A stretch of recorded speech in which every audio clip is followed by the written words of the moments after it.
বৃহৎ সাফল্য। 5 কোটি টাকার অধিক মূল্যের নেশা সামগ্রী সহ আটক 3 পাচারকারী। এবার কাছাড় পুলিশের হাতে জব্দ বার্মিজ সিগারেট সহ অবৈধ নেশা সামগ্রী, যার বাজার মূল্য প্রায় 5 কোটিরও অধিক হবে বলে জানা গেছে। এই ব্যাপারে বিস্তারিত তথ্য তুলে ধরেন কাছাড়ের পুলিশ সুপার নুমাল মাহাতো। হাইলাকান্দি থেকে সিপ্রিয়ান ডায়াসের রিপোর্ট। পরবর্তী খবর পেতে হাইলাকান্দি দর্পণ টিভি নিউজ চ্যানেলটিকে একটি লাইক ও ফলো করে পাশে থাকুন। ধন্যবাদ।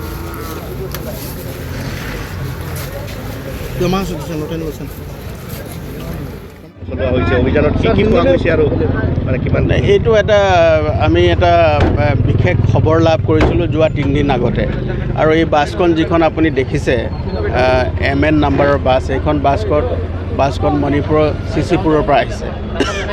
যেতিয়া আমি বাছখনৰ খবৰ পাইছিলোঁ, বাছখনৰ খবৰ পাই যোৱা 3 দিন ধৰি আমাৰ এটা বিশেষ দল লাইলাপুৰ অঞ্চলত খাপ পিটি আছিলে, আৰু তেওঁলোকে যোৱা 3 দিনৰ পৰা ৰাস্তা বেয়াৰ কাৰণে আহি থাকোঁতে তেওঁলোকে আজি ৰাতিপুৱা আমি লাইলাপুৰৰ পৰা আমি গাড়ীখনক আমাৰ যিটো এটা বিশেষ টীম আছিলে, কাছাৰ পুলিচৰ এটা টীম আছিলে, তেওঁলোকে ফ'ল' কৰি আহিছিলে আৰু আহি আমি ইয়াতে ইণ্টাৰচেপ্ট কৰোঁ। ইণ্টাৰচেপ্ট কৰাৰ পিছত আমি যেতিয়া আপোনালোকে দেখিছে যে ইয়াত 3জন ব্যক্তিক আমি ইতিমধ্যে কাষ্টডিত লৈছোঁ, আৰু 3জন ব্যক্তিৰ পৰা তেওঁলোকে সৰবৰাহ কৰা অবৈধভাৱে সৰবৰাহ কৰা নিচাযুক্ত সামগ্ৰী আমি তেওঁলোকৰ 3 কেজিৰো অধিক আমি জব্দ কৰিছোঁ, আৰু তাৰ লগতে ইয়াত অবৈধভাৱে বিদেশী চিগাৰেট আৰু এই গৰ্জিলা বুলি ইয়াৰ এটা বিশেষ দ্ৰব্য আছে, সেইটো তেওঁলোকে ইয়াৰ পৰা অবৈধভাৱে সৰবৰাহ কৰি আনিছিলে।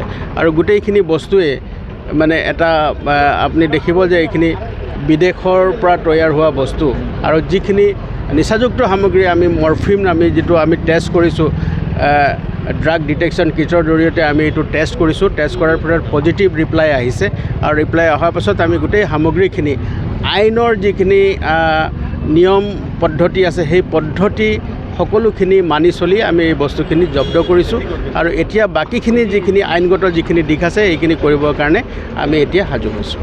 সামগ্ৰী আছিলে, গোটেই সামগ্ৰীখিনি যিখিনি আমি জব্দ কৰিছোঁ, এতিয়া আমি গোটেই হিচাপ কৰি আছোঁ, কিন্তু 5 কোটিৰো অধিক ইয়াৰ মূল্য হ'ব চোৰাং মাৰ্কেটত, চোৰাং বজাৰত তাৰ মূল্য হ'ব। গতিকে আমি গোটেইখিনি বস্তু মানে নিচাযুক্ত সামগ্ৰীটো আছেই, তাৰ লগতে যিটো বিদেশী চিগাৰেট আছে এইখিনি খুব মানে কষ্টলি বা মূল্য আছে এইখিনি চোৰাং বজাৰত, আৰু গৰ্জিলা বুলি যিটো প্ৰডাক্ট আছে সেইখিনিও আমি জব্দ কৰিছোঁ। গতিকে এই গোটেইখিনি হিচাপ পত্ৰ কৰাৰ পিছতে ইয়াৰ প্ৰকৃত মূল্য আমি ক'ব পাৰোঁ। কিন্তু যিটো প্ৰাৰম্ভিক তদন্তত দেখা গৈছে যে এইটো এটা চুবুৰীয়া ৰাজ্যৰ পৰা অহা এইখিনি সামগ্ৰী, নিচাযুক্ত সামগ্ৰী অবৈধভাৱে সৰবৰাহ কৰি লৈ আহিছিলে, আৰু মানুহক ঠগিবৰ কাৰণে তেওঁলোকে এটা যাত্ৰীবাহী বাছৰ ব্যৱহাৰ কৰিছিলে, আৰু আমি বাছখনো আমি জব্দ কৰিছোঁ।